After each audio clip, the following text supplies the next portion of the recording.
लोग हर सुबह ऐसे माहौल से कैसे गुजरते हैं? ये है स्किड रो, जो कैलिफोर्निया के लॉस एंजलिस डाउनटाउन में स्थित है। 6000 से ज्यादा बेघर लोग यहाँ रहते हैं, सड़कों पर, टेंट्स में और जमीन पर। यहाँ हर जगह से बेघर लोग इकट्ठा होते हैं क्योंकि ये राज्य खूबसूरत है और यहाँ साल भर मौसम बहुत अच्छा रहता है। आज हम उन कहानियों के बारे में जानेंगे जिनमें संगठन, सरकारी फंडिंग, ड्रग्स, मानसिक बीमारी। ये सिर्फ एक गली नहीं है, बल्कि पूरा इलाका है जो करीब 50 ब्लॉक्स में फैला है। लगभग 1 वर्ग किलोमीटर का एरिया। इसे पूरे अमेरिका में सबसे गरीब और सबसे ज्यादा बेघरों वाले इलाकों में से एक माना जाता है। ये उपेक्षित लोगों का बसेरा है, जहाँ बेघर होना, नशा और गरीबी एक साथ रहते हैं।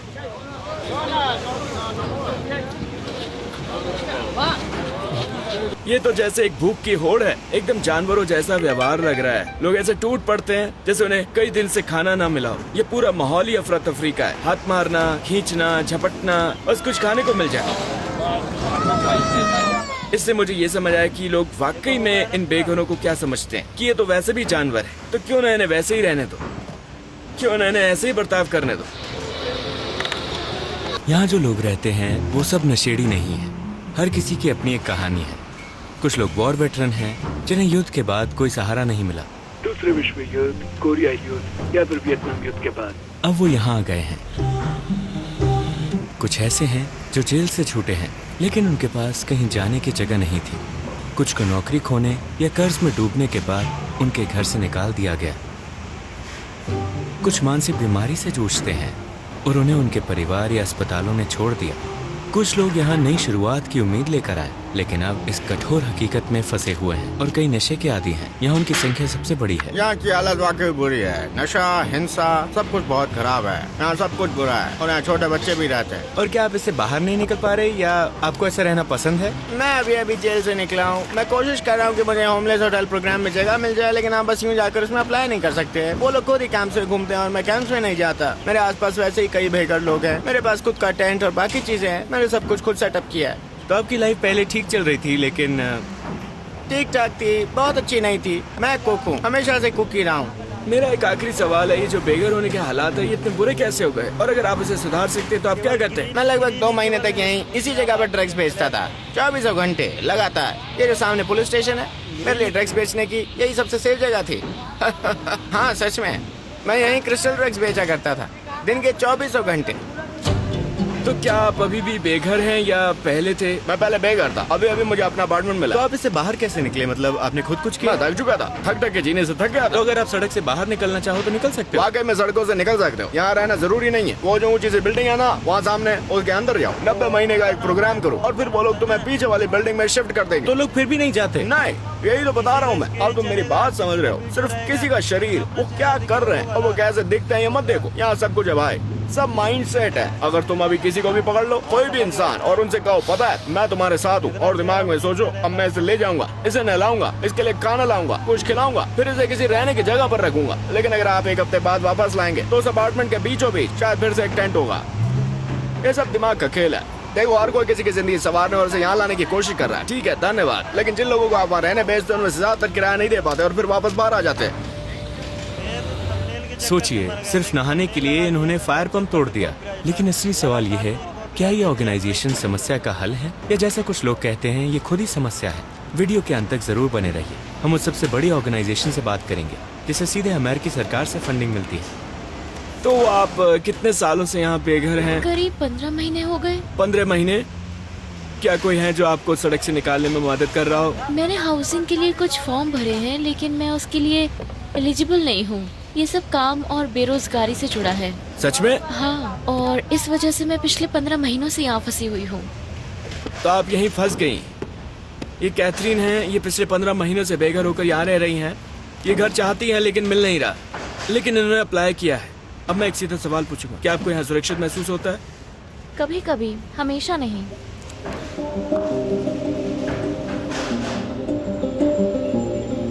अमेरिका दुनिया का सबसे अमीर देश है, फिर भी इतना बड़ा बजट होने के बावजूद वो पैसे वहाँ नहीं पहुँचते जहाँ उनकी सबसे ज़रूरत है। यहाँ हाउसिंग पॉलिसीज में भी काफ़ी भेदभाव है। फ्री और अच्छा हेल्थ केयर सिस्टम भी नहीं है।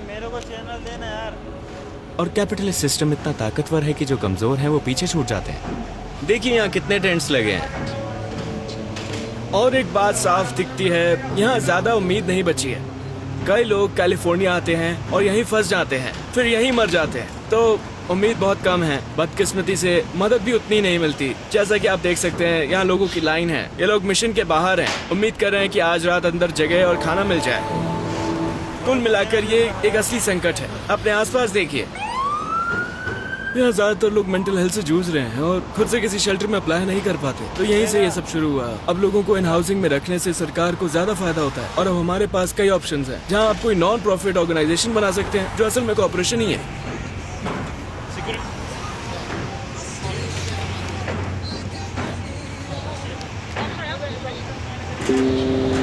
तो आप कितने समय से यहाँ सड़कों पर हैं? 2014 से लेकर अब तक।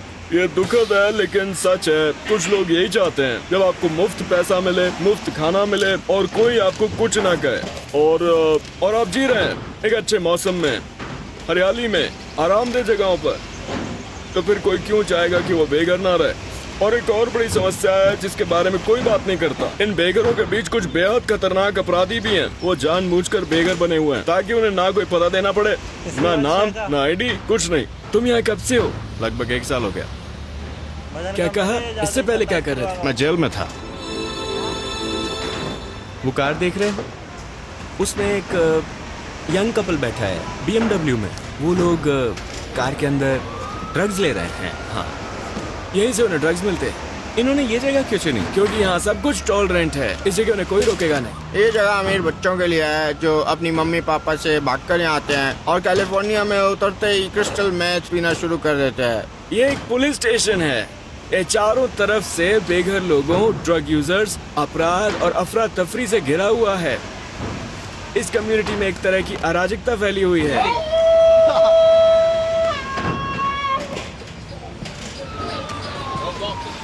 अमेरिका में ऐसा नहीं होना चाहिए था। मेरे टैक्स का पैसा सीधा उनकी जेब में जाता है। सांसदों की, सेनेटर्स की, राष्ट्रपति की, मेयरों की। मैंने टैक्स दिया है। कैलिफोर्निया स्पेन और इटली से ज्यादा अमीर है, फिर भी लोग सड़कों पर सो रहे हैं। हाँ, और ये सब इन ऑर्गेनाइजेशंस के कारण। शायद आप बुरा माने, पर जरा सोचिए, ये तो कॉमन सेंस की बात है। अगर इतना पैसा मिल रहा है तो कौन चाहेगा कि समस्या सुलझ जाए?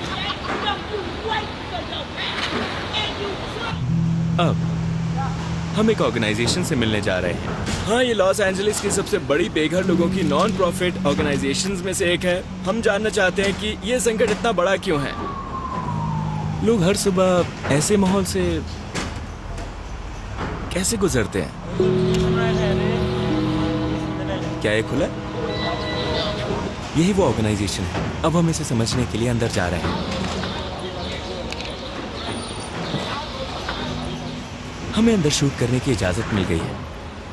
हम अस्पताल नहीं है, लेकिन माहौल अस्पताल जैसा ही है। यहाँ बहुत बीमारियाँ हैं, इसलिए जब तक वो पक्का ना कर लें कि हम साफ सुथरे हैं, हमें अंदर आने की इजाजत नहीं होती। हर तरफ ड्रग्स और स्मोक है। यहाँ होने भर से ही नशा हो सकता है। और फिर हम मिले यहाँ के एक अफसर से। तो ये हमारा एजुकेशन सेंटर है। यहाँ कंप्यूटर है। हम यहाँ माइक्रोसॉफ्ट ऑफिस स्वीट सिखाते हैं। हमारे पास एक एजुकेशन कोऑर्डिनेटर है जो लोगों की उनकी ज़रूरत के हिसाब से मदद करता है। यहाँ म्यूजिक क्लासेस भी होती है। यहाँ मिडनाइट मिशन में हर समय लगभग 300 लोग रहते हैं। हमारे पास क्राइसिस और ब्रिज हाउसिंग है, यानी इमरजेंसी शेल्टर, ताकि लोग उन ज़रूरी सेवाओं से जुड़ सकें जो यहाँ उपलब्ध हैं। हमारे पास एक ड्रग और अल्कोहल रिकवरी प्रोग्राम भी है जो आमतौर पर 1 साल तक चलता है। लोग यहाँ रह सकते हैं और हम उनके रास्ते की रुकावटें हटाने में मदद करते हैं ताकि वो खुद पर निर्भर बन सके। हमारे पास एक फैमिली प्रोग्राम भी है जिसमें हम बेघर परिवारों को घर देते हैं। आप उनके लिए रहने की जगह देते हो? हाँ, हमारे पास अपार्टमेंट बिल्डिंग है। आप साल में 1 मिलियन मील सर्व करते हाँ। हो, सिर्फ स्किड रो में, सिर्फ ये। हाँ।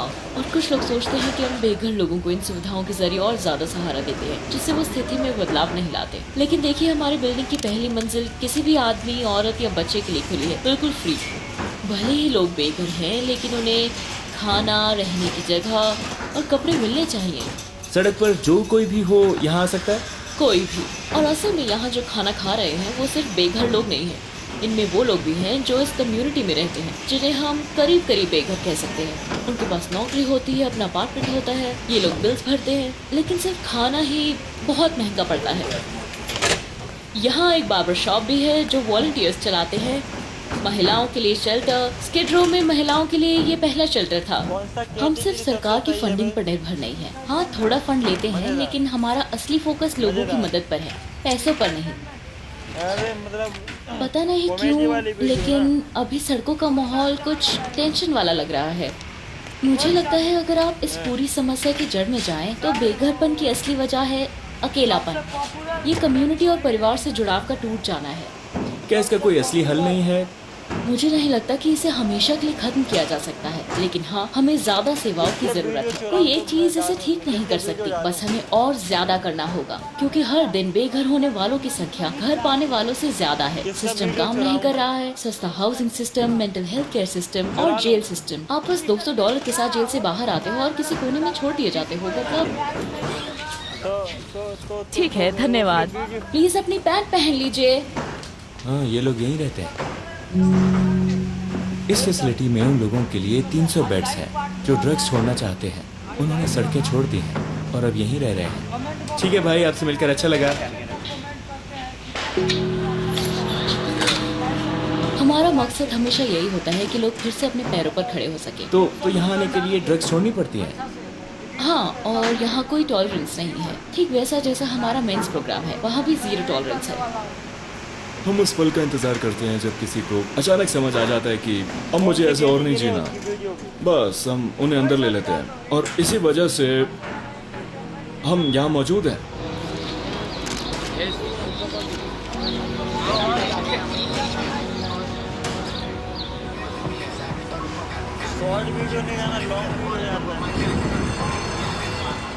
फटे टेंट्स और गंदे फुटपाथों के बीच कई अनकही कहानियां छुपी हैं।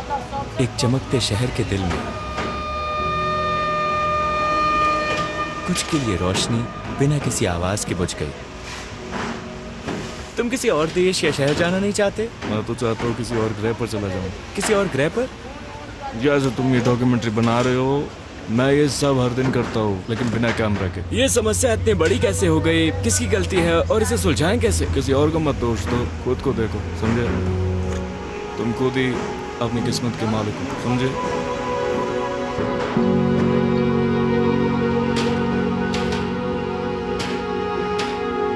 तो ये थी स्किड रो की कहानी। उम्मीद है कि आने वाले कुछ सालों में कुछ सुधार होगा। स्पेशल थैंक्स टू केविन जो इस वीडियो में मेरे साथ थे, और शैडी को जो कैलिफोर्निया में इमेज 1 के ओनर है।